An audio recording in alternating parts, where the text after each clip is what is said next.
Hey everybody, welcome to Lex's Lounge. How you all doing?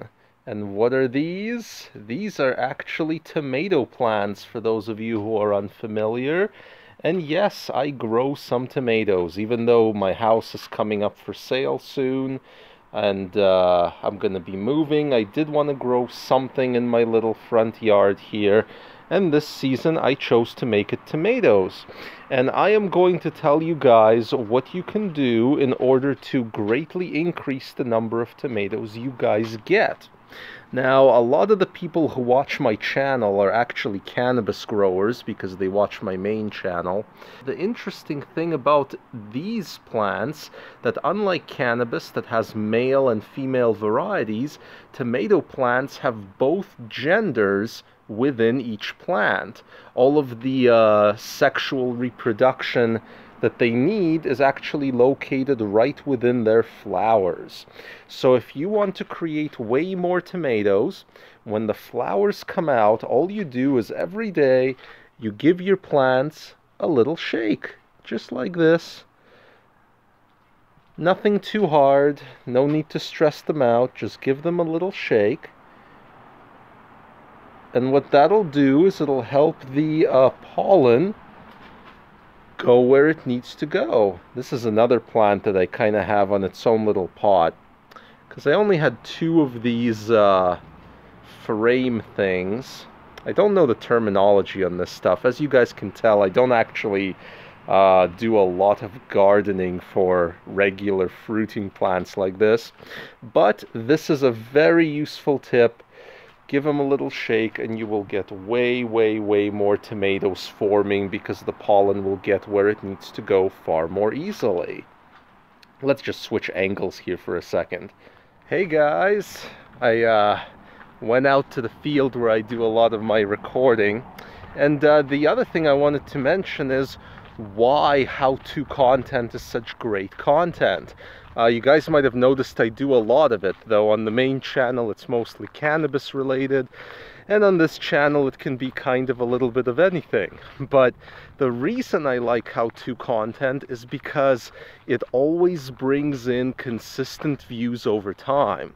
What most channels like to do is they like to really capture your attention with something that's super interesting to look at in the moment and is kind of fun. Like a really good example of that format is Mr. Beast.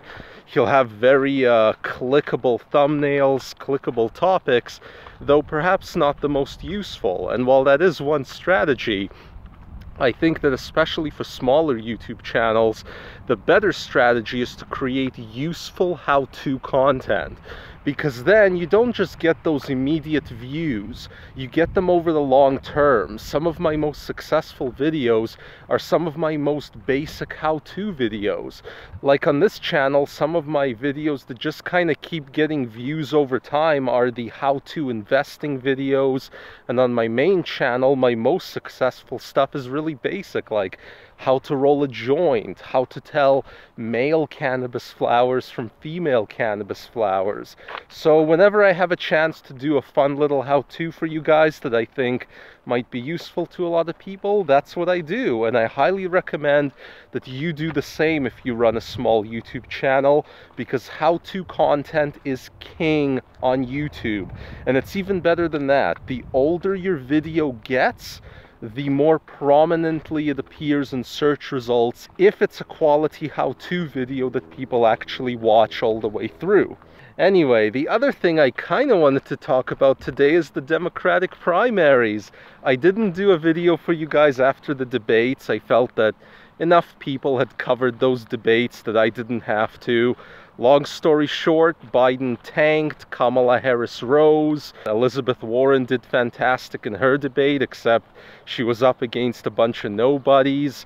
Beto O'Rourke tanked, which was good. I will qualify one thing though. Several months ago, back when we only had a few candidates, and Marianne Williamson announced she was running, I looked at her policies on paper and I thought, okay, she seems like a progressive. I thought I liked her policies, but man, talk about policies not giving you an accurate picture of a person, because Man, now that I've seen Marianne Williamson in the debate, she is kooky. She is weird, man. So she has no business running for president being that weird. So she is out of my top 6 or top 7 or wherever she was. And now she's just a non-factor. And it seems she's a non-factor for everybody else since her numbers did not improve with the debate. My kind of underdog favorite, which is Tulsi Gabbard, continues to poll better and better, but by that I unfortunately only mean that now she consistently polls between 1% and 3%, whereas before she was sometimes not even polling at 1%.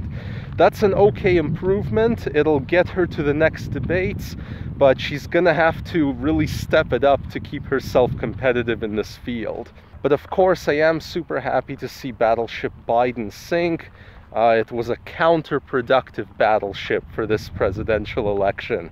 Now the goal is to sink Battleship Harris. What I thought about this last debate especially was that Kamala Harris came off looking really, really good. But part of the reason is that there were so many people on the stage that it was impossible for moderators to cross-examine her and fact-check her on her previous positions.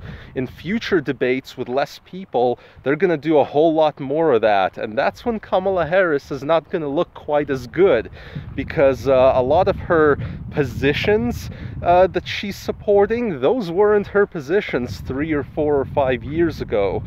She is not as progressive in her record as she is in this Democratic primary.